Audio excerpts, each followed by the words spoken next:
Olá, olá, meus amigos do canal do Jesus Rede Viva no YouTube, um bom dia para vocês, uma excelente quinta-feira. Agradecendo a todos aí que têm acompanhado o nosso trabalho, feito aí com muito carinho, em torno das mensagens de Emmanuel, né? Uma dose de luz com Emmanuel, a dose diária para todos nós, através da mediunidade, das mãos limpas de Francisco Cândido Xavier. Para a gente é sempre uma felicidade, uma alegria compartilhar com os nossos irmãos esse nosso material, né? Então a gente está refletindo essa semana, gente, a respeito da morte, né? A pergunta que dá espaço aí para Emmanuel comentar é uma pergunta sobre o dia exato para morrer. E ele faz um desdobramento aí filosófico, evangélico, né, de conduta, muito interessante, que a gente tem lido e compartilhado com os nossos amigos, né? Então, gente, vocês recordam, né, o Espírito Emmanuel comentando a respeito da desencarnação pelo olhar da lei divina, a lei imutável e universal, mas que é sim influenciada pela conduta humana, não é? Pela forma com que a pessoa vai levando os seus dias. Então, ele, a partir de agora, gente, talvez hoje, amanhã, nós vamos comentar algumas situações que Emmanuel vai pontuando para a gente, que interferem diretamente nesse processo de antecipar a desencarnação.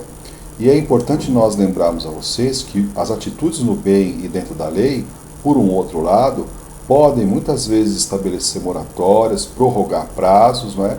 E a gente às vezes deveria ficar até um determinado tempo, e Deus, por sua vontade, acaba prorrogando esse prazo, não é? De acordo com a conduta do indivíduo em questão, não é? Do espírito encarnado em questão. Então a gente vai falar aqui de algumas situações que Emmanuel coloca que são importantes para a gente refletir na nossa vida diária, né? Então diz assim o Espírito Emmanuel, gente: que dizer do homem que fugiu da instituição em que lhe foi concedida a bênção do trabalho para não observar as consequências dos seus próprios deslizes dentro dela?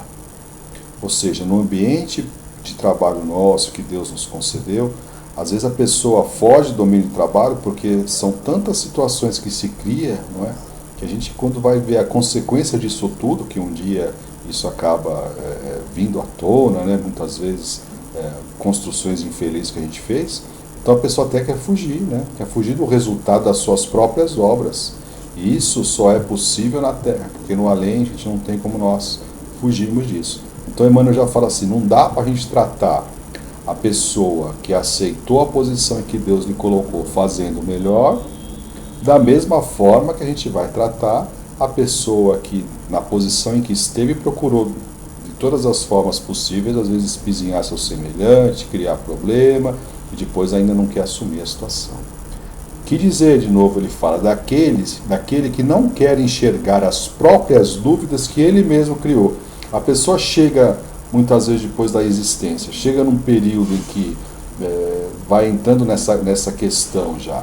Passar o tempo, ele se aproximando muitas vezes da desencarnação, ou mesmo quando se vê de braço dado com a doença, né, que ninguém quer, que ninguém espera, e aí a pessoa mesmo, durante toda a existência, alimentou a dúvida em que agora ela vive, quer dizer, a pessoa não deu espaço para a fé. E aí quer chegar nos dias finais e recuperar o tempo perdido, né? Deus ainda é misericordioso e conforme nós vamos envelhecendo, nós vamos ficando mais religiosos, né? Deus ainda ajuda, a pessoa procura a religião, né? Então isso vai colaborando para o espírito em vias de retornar, né? Mas é lógico que não pode ser tratada a pessoa nessa situação como aquela que manteve a fé ativa. A lei não pode tratar os dois comportamentos da mesma forma, né, gente? Aí ele diz assim: que dizer da jovem que se entregou ao suicídio alegando paixão por alguém e indiferente ao sofrimento dos pais desolados, né? Então aqui ele trata da questão, entre aspas, né, da paixão, entre aspas, amorosa, né, que isso não é amor, mas quantas pessoas, por não terem atendido os próprios caprichos, às vezes antecipam a própria existência, não é? E sem pensar naqueles a quem que tanto amam e que não tem nada a ver com isso, né? Novamente, a lei não pode tratar uma pessoa que age assim com aquela pessoa que, quando não se vê correspondida por aquele a quem, ou aquele ou aquela com quem desejava compartilhar o afeto, a pessoa segue em frente, entendendo que ninguém pode forçar ninguém a nada, não é, gente? Então, temos espaço para mais uma? Vamos lá. Da mulher que parte para o mais além em vista da afeição possessiva com que estimaria prender o homem amado, mais ou menos dentro do mesmo assunto aí de afeto.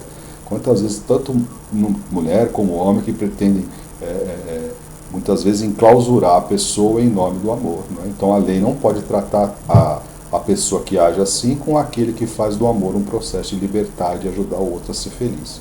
Então Emmanuel já nos colocou algumas coisas, gente, em que a lei não pode tratar de forma igual pessoas que se portaram diferentes. Nós vamos continuar com esse raciocínio amanhã, se Deus quiser, desejando a vocês um excelente dia e mandando um grande abraço para todos, né? E agradecendo aí o acompanhamento de vocês, aí a ajuda que tem nos dado para manter o nosso canal ativo. Fiquem com Deus, um grande abraço e até amanhã, se Deus quiser.